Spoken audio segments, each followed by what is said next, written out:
열왕기하 14장의 말씀으로 은혜를 나누겠습니다. 이 열왕기서를 보면 하나님께서 아브라함을 택하시고 그의 후손으로 심히 번성하게 하시겠다 하셨고 참 나라를 이루게 하시겠다는 약속을 주셨습니다. 그리고 하나님께서는 그 약속을 이루셨습니다. 그럼에도 불구하고 하나님께서 택하신 이스라엘이 그 언약을 누리지 못하는 그런 모습을 우리는 이 열왕기서를 통해서 볼 수가 있습니다. 이런 모습을 하나님께서는 숨기지 아니하시고 성경에 그대로 기록하여 오늘 우리로 하여금 보게 하시지요. 흔히 사람들이 아브라함을 하나님께서 선택하셨고 그 후손을 선택하심으로 이스라엘을 일컬어 선택받은 민족이라 하여서 이제 선민이다 그렇게 말들을 하고, 또한 이스라엘 사람들은 자신들이 선택받은 민족이다라는 그런 자부심을 가지고 살아가고 있습니다. 그 이를 이제 선민사상이다 그렇게 말들을 하지요. 그런데 이 성경 말씀을 우리에게 볼 것 같으면 하나님께서 그들을 선택하셨다라는 것이 아무 의미가 없는 것처럼 그렇게 보입니다. 왜 그렇습니까?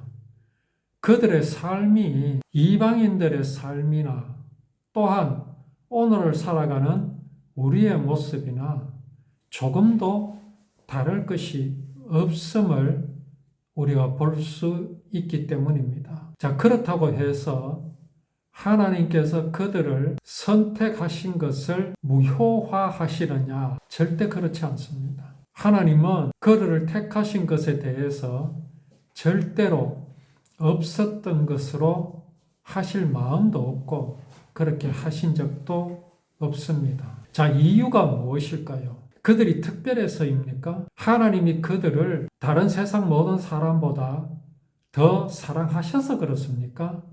절대로 그렇지 않습니다. 하나님의 사랑은 아브라함에게만 특별하고 아브라함 후손에게 특별한 것이 아닙니다. 이유가 분명히 있을 것 아닙니까? 그 이유가 무엇이냐 하면 사람이 이 땅에 있게 된 것은 하나님의 속성 때문입니다. 하나님의 속성이 무엇입니까? 하나님의 속성은 사랑입니다. 사랑이 홀로 있을 수 있습니까? 홀로 있으면서 사랑이라 할 수 있습니까? 없지요. 사랑은 홀로서는 되는 것도 아니고요. 홀로서는 성립할 수가 없습니다. 이에 하나님께서는 사랑하실 대상을 창조하시기로 이미 영원 전부터 계획하셨고 그 사랑하실 대상을 창조하셨습니다. 자, 사랑하실 대상을 창조하시려면 사랑하시기에 충분한 조건이 있어야 될 것 아닙니까? 그래서 하나님께서 사람을 창조하시고 너희들이 내가 너희를 사랑할 만하도록 그 조건을 너희들이 만들어라 이렇게 하시지 않았습니다. 사람은요, 그 사랑하실 조건을 만들어낼 수 없습니다. 그런데 오늘날 종교는 뭐라고 말합니까? 하나님께서 사랑하실 조건을 내가 만들어야 한다고 말합니다. 심지어 교회조차도 그렇게 말합니다.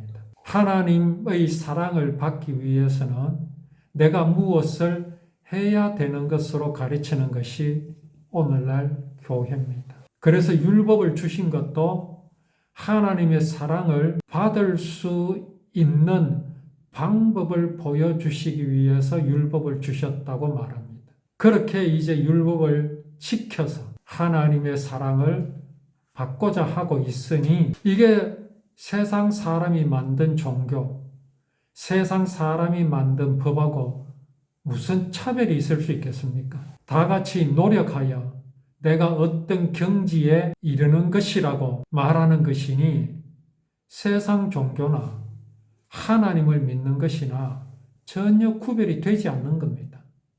구별이 되지 않으니 어떤 현상이 나타나겠습니까? 여기 열왕기서에 기록된 왕들의 모습이 나타나는 겁니다.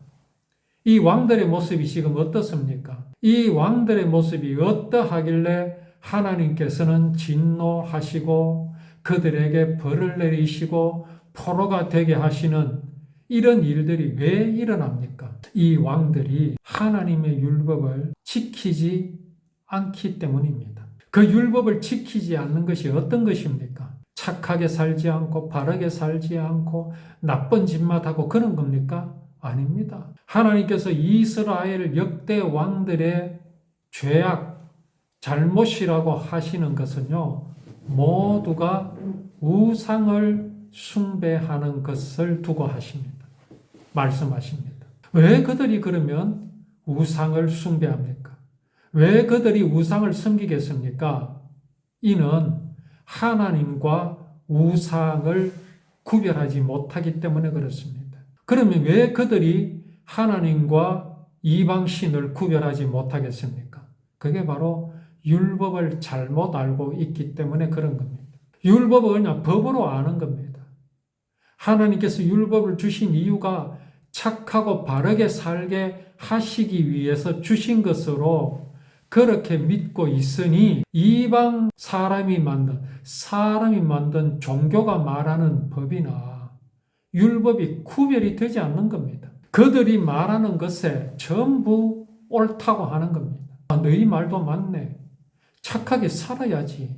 그렇지. 그러니 하나님께서 주신 율법이나 사람이 만든 법, 사람이 만든 종교, 사람이 만든 신, 구별하지 못하는 겁니다. 하나님께서는 이것을 지금 꾸짖으시는 것이지요. 그 왕들이 이제 이스라엘의 왕이 되고 유다의 왕이 되는 그 역사를 이 열왕기서는 보여주십니다. 여호아스의 아들 요아스가 이스라엘 왕으로 있은 지 2년째 되는 해. 요아스가 이제 이름이 둘이지요. 남쪽 유다에도 요아스가 있고 그 요아스는 아달랴가 자기 손자들을 죽이는데 구사일생으로 구원받아서 왕이 된 요아스입니다. 1살 때 이제 그 죽음 가운데서 이제 구출이 되어서 6살 때 왕이 된 그 요아스. 그리고 북쪽 유다 요아스가 있습니다. 그 요아스가 이스라엘의 왕으로 있은 지 2년째의 유다 왕 요아스 아들이 이제 아마샤가 왕이 되었습니다. 요아스가 죽었습니다. 요아스가 어떻게 해서 죽었습니까? 신하들이 그 요아스를 죽였습니다. 왜 죽였느냐 하면 이 요아스를 살려주었던 제사장이 있었지요. 여호야다. 이제 요아스가 23세쯤 되었을 때 이 여호야다 제사장이 죽었습니다. 율법으로 가르치던 제사장이 죽자 이 요아스가 어떻게 됐습니까? 사람이 변했습니다. 우상을 섬기기 시작하고요. 또 여호야다의 아들 스가랴 제사장이 경고를 하는 것도 무시하고 그 스가랴를 죽이기까지 했지요. 그래서 그 여호야다를 따르던 이 요아스의 신하들이 이 요아스를 죽였습니다. 그래서 그의 아들 아마샤가 왕이 되었습니다. 25살에 왕이 되었습니다. 그가 이제 예루살렘을 29년 동안을 다스리는데 하나님 보시기에 옳은 일을 행하였다고 기록하고 있습니다. 요아스가 행한 대로 행하였는데 요아스가 처음에는 잘했지요. 이제 성전을 다시 보수하고 이런 일들을 했으니까요. 그렇지만은 다윗만큼은 하지 못했다. 이건 지금 뭘 보여주십니까? 얼마만큼은 잘했으니 칭찬받아 마땅하고 얼마만큼은 못했으니 그러면은 징계를 받아야 마땅하다. 어느 한 부분만큼은 잘한 것이 있고 어느 한 부분은 못하였다. 하나님 앞에서는 이런 건 있을 수 없습니다. 무조건 잘못한 겁니다. 잘못한 겁니다. 아니 하나님은 잘한 것이 있으면 그것을 보아서라도 이 아마샤를 잘했다고 하여야 하시지 않습니까? 또 잘못한 것은 잘못한 것대로 그렇게 대우하여야 하는 것 맞지 않습니까? 그런데 하나님 앞에서는 그런 거 없습니다. 잘해야 합니다. 하나라도 흠결이 있어서는 안 됩니다. 아니 그러면 누가 하나님 앞에서 의롭다고 칭찬을 받을 수 있을 사람이 어디 있습니까? 다윗은 칭찬받을 수 있습니까? 솔로몬은 칭찬받을 수 있습니까? 없습니다. 그래서 하나님 앞에 의롭다 하심을 얻는 비결은 내가 뭘 잘하는 것으로 받는 것이 아닙니다. 오직 하나님의 은혜로 되는 것임을 우리는 분명히 알아야 합니다. 그러나 여기 요아스가 행한 것에 대해서 잘한 것이 있고 또 어떤 것에는 못한 것이 있다는 것은 이 성경을 기록한 기자의 입장에서 말하는 것임을 우리는 알아야 합니다. 자, 그 잘못한 것이 무엇으로 지금 말씀합니까? 산당을 없애지 않았습니다. 바알과 아세라를 섬기는 그 산당을 없애지 않은 것을 두고 말씀하십니다. 자, 그러면 여기서 우리가 분명히 알아야 할 것이 무엇입니까? 하나님 앞에서 악을 행하는 것이란 무엇인가? 이스라엘의 열왕들이 하나님 앞에서 악하였다는 것이 무엇인가? 그들이 막 나쁜 짓을 하고 야비한 행동을 하고 그런 것을 두고 하시는 말씀이 아닙니다. 도덕적으로 뭐 잘못되었다. 그것을 두고 하시는 말씀이 아닙니다.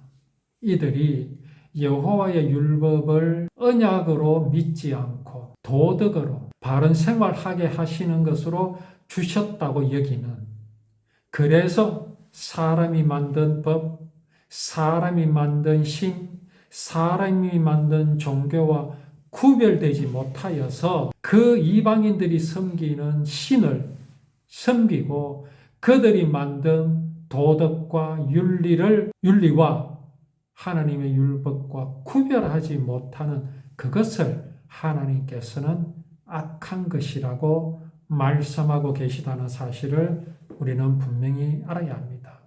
그러니 이 아마샤는 어떻게 하겠습니까?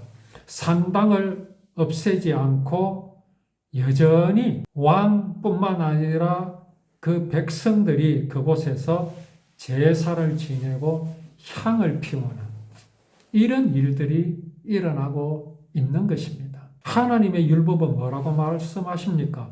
우상을 숭배하지 말라. 그죠? 어떤 것에도 절하지 말라. 왜 우리 예수님을 믿는 기독교, 하나님을 믿는 그 율법은 왜 조상에게 절하지 말라 하십니까?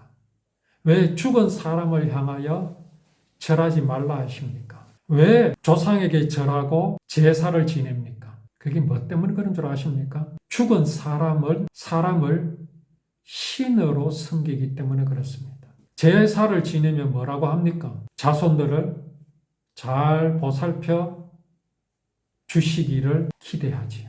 또 그렇게 소원을 빌기도 합니다. 이는 사람을 신으로 섬기는 것이기 때문에 하나님은 이것을 금지하시는 겁니다. 이거를 그냥 대충 이제 뭐라고 말합니까? 효도다, 조상을 섬기는 모습이다라고 말해버립니다. 그러면요, 하나님은 둘이 되어버립니다.